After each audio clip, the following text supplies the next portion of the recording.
বেশি না কোরআনের দাম বেশি? আপনারা বলেন কার দাম বেশি? আপনারা এক বাক্যে বলেন কার দাম বেশি, কোরআন না নবী?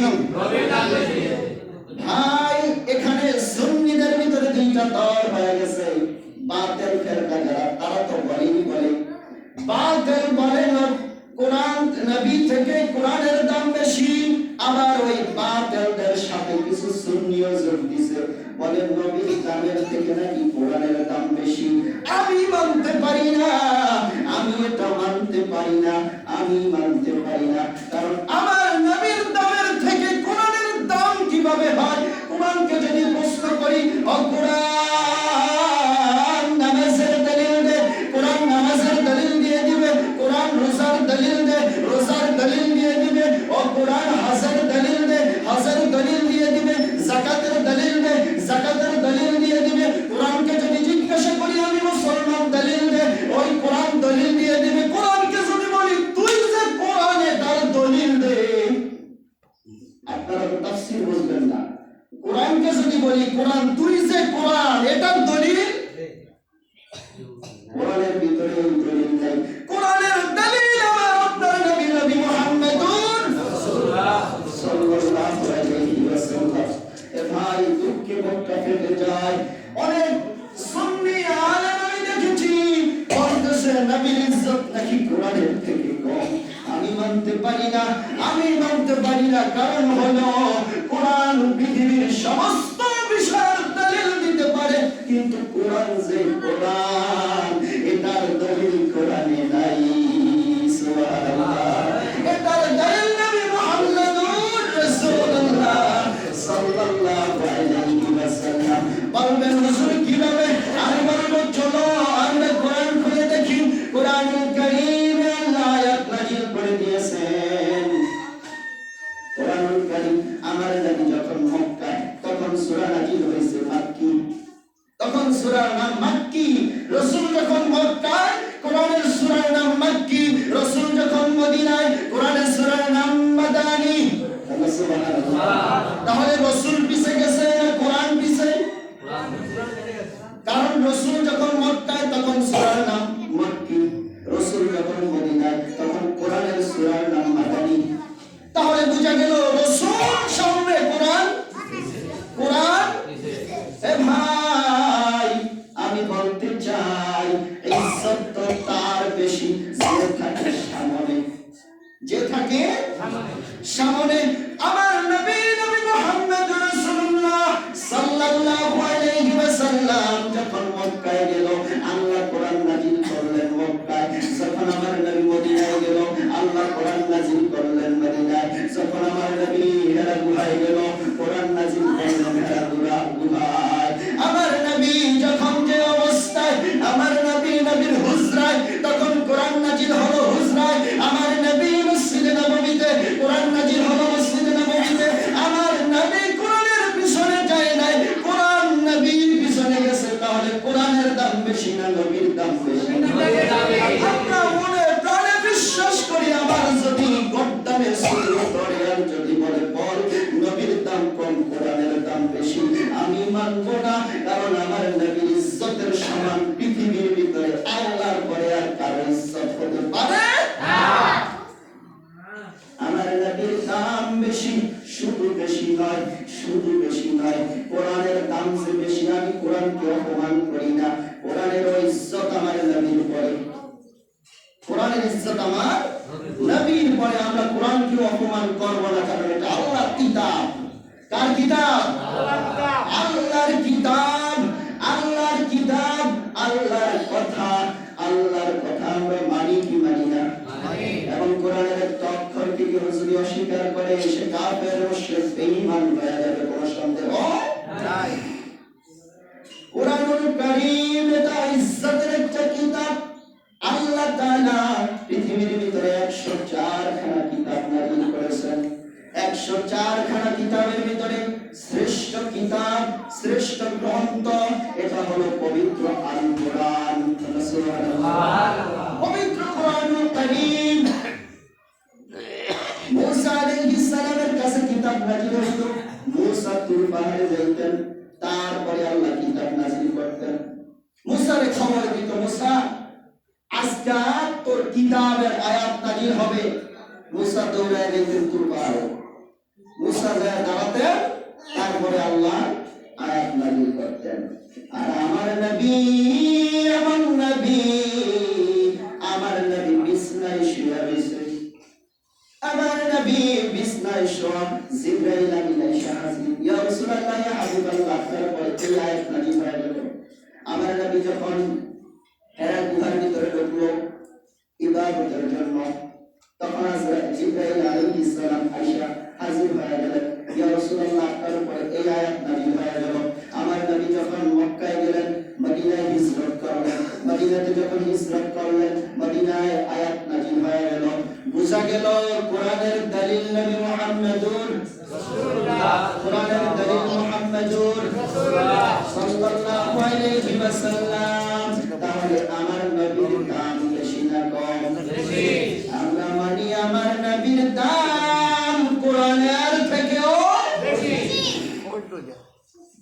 বন্ধুরে আমার, আল্লাহর হাবিব সাল্লাল্লাহু আলাইহি ওয়াসাল্লাম ইজ্জত ও শান দিছে আল্লাহ। আল্লাহ ইজ্জত দিছে, আল্লাহ শান দিছে। আমাদের লোকসান আছে না, ক্ষতি আছে না, আমরা লাভবান। লাভবান কেন? আপনি চিন্তা করে দেখেন, বর্তমানে যুগে, বর্তমানে অবস্থানে কাগজপত্রের দাম একটু বেশি। একটা সময় আপনি যে কোনো জায়গায় যাইতেন, এই নিবন্ধন চলতো না, আইডি কার্ডের ফটোকপি লাগতো না, বাবার আইডি কার্ড, মার আইডি কার্ড, মার আইডি কার্ড, বাপের আইডি কার্ডের ফটোকপি, তারপরে আবার এখন চাইতেছে বিয়ার কাবিন নামা আছে না নাই, এখন আবার বিভিন্ন কাছে এগুলি লাগে। আপনি দেখেন একটা সময় এই প্রমাণগুলি আমাদের লাগতো না, কিন্তু এখন আধুনিক হয়ে গেছে, এখন লাগে। এখন যদি আপনার এলাকার ভিতরে একজন চেয়ারম্যান থাকে, এলাকায় যদি চেয়ারম্যান থাকে, চেয়ারম্যান যদি আপনার পরিচিত হয়, আপনি একটা কাজের জন্য পরিষদে গেলেন, আপনার কাজটা কি সহজে হয়ে গেল, কারণ চেয়ারম্যান আপনার পরিচিত, এলাকায় থাকে। এখন চেয়ারম্যান যদি পরিষদটা নিয়ে চাঁদপুর থাকে, তাহলে আপনার আবার কি করতে হবে? ট্রলারের মাধ্যমে চাঁদপুরে যায় তারপরে কাজটা করতে হবে। তাহলে এখান থেকে একটু কষ্ট বেশি হয়েছে না? যদি এনে থাকতো সহজ হইতো। এখন উনি থাকে চাঁদপুর, ট্রলার দিয়ে যায় আবার চাঁদপুর আনা লাগছে। এখন উনি যদি আবার ঢাকা থাকতো, তাহলে আবার আপনার ওই চাঁদপুর থেকে ঢাকা যাইতে হতো, তাহলে আপনার কষ্ট আরো বেশি হইত। যদি এই চেয়ারম্যান আপনাকে নাই চিনত, তাহলে আরো বেশি কষ্ট হইত।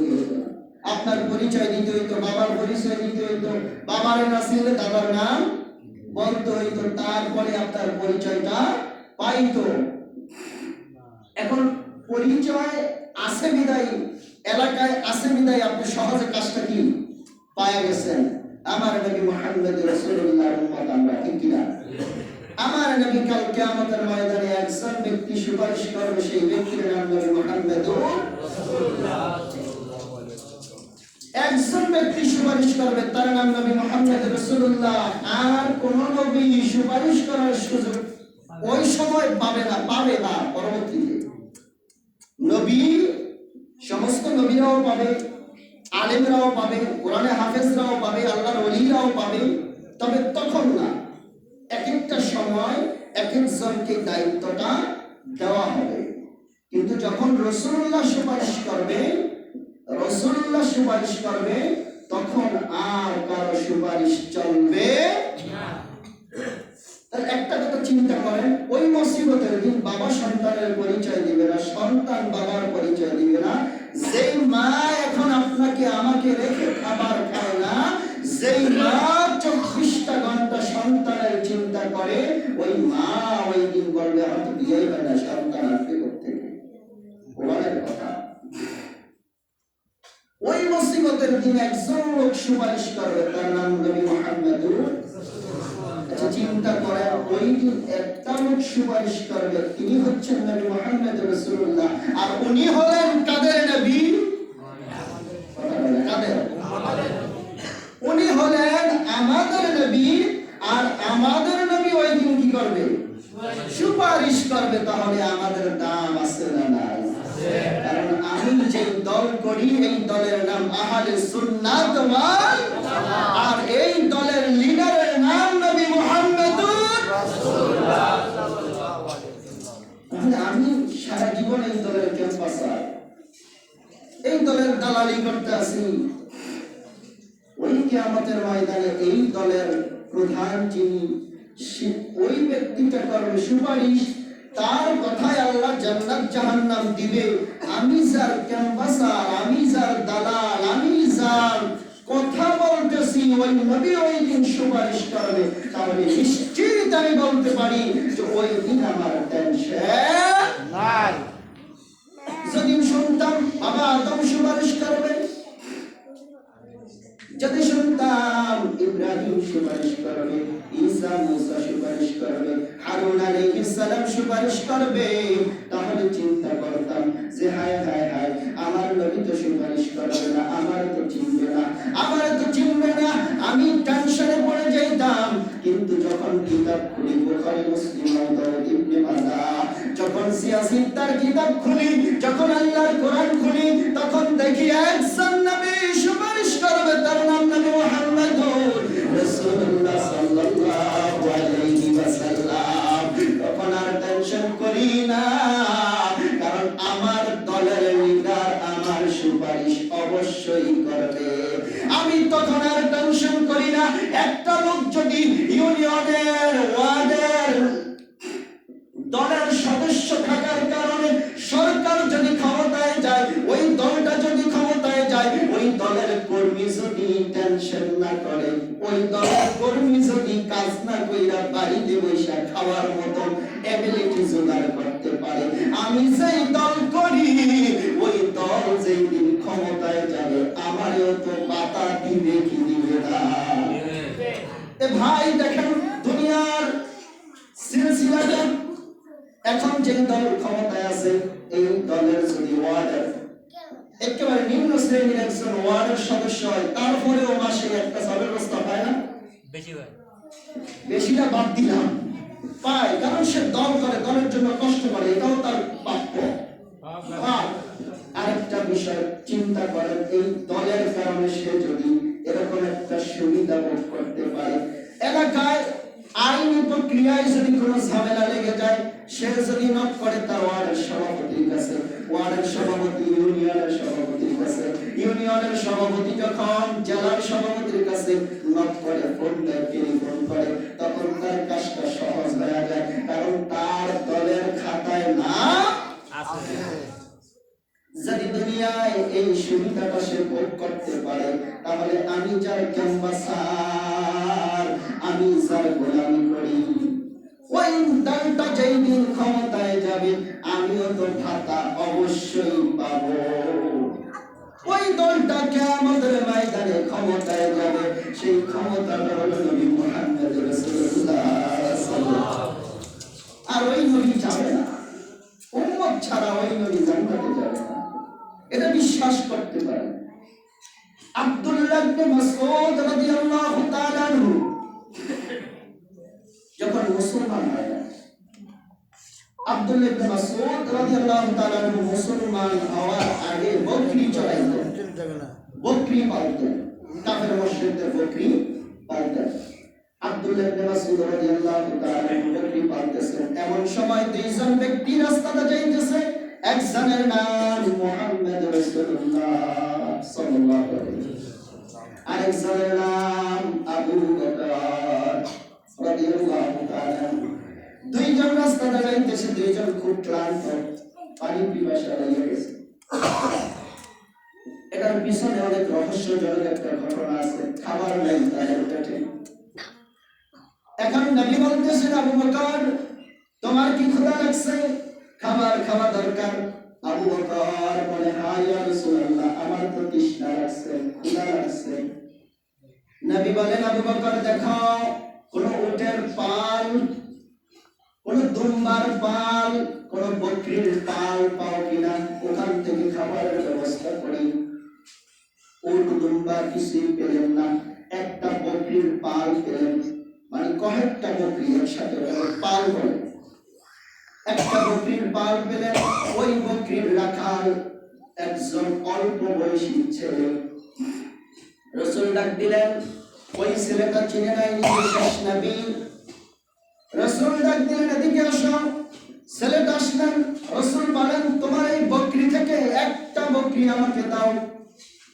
ওই বকরি থেকে কিছু দুধ আমরা বের করে দুইজন পান করব।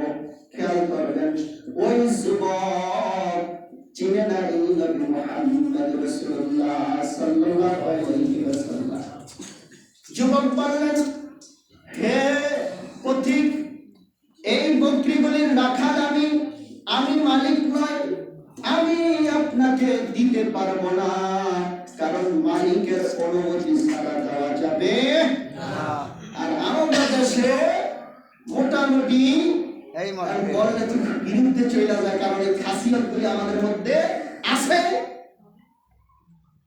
মোটামুটি ধরেন 10টা নাম আসলো সরকার থেকে, 10 জনের দিবা।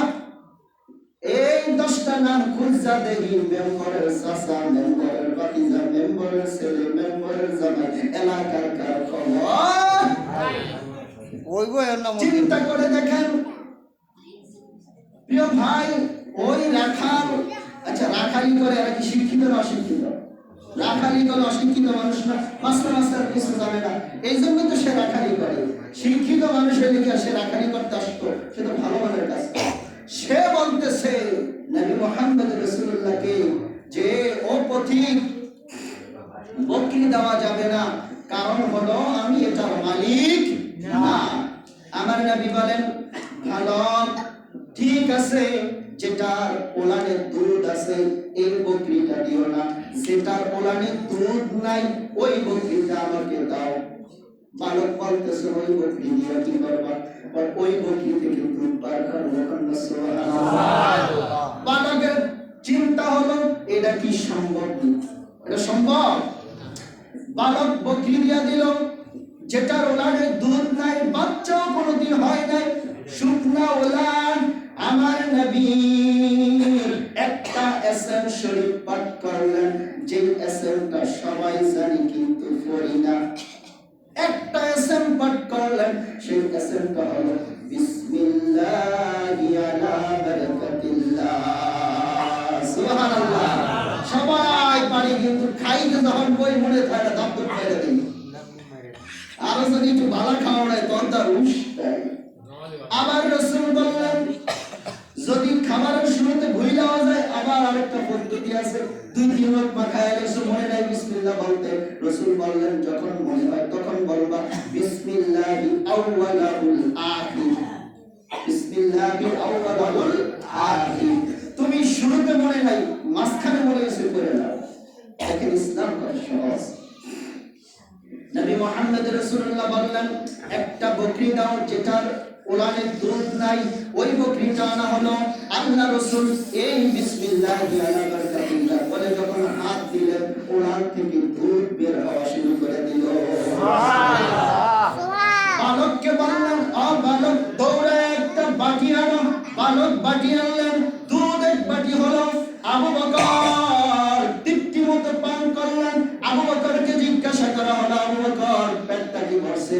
আবু বকর বলে, ইয়া রাসূলুল্লাহ, টান হয়ে গেছে, আর খেতে পারবো না। আমি রাসূল বললেন, এ বালক, তুমি খাইবানি? বালক বলে, যদি একটু দেন। আল্লাহ রাসূল বললেন, খাও। বালকের হাতে বাতিটা দেওয়া হলো। বালক বলতেছে, আমি ওই ইচ্ছা মতো খেলাম। খাওয়া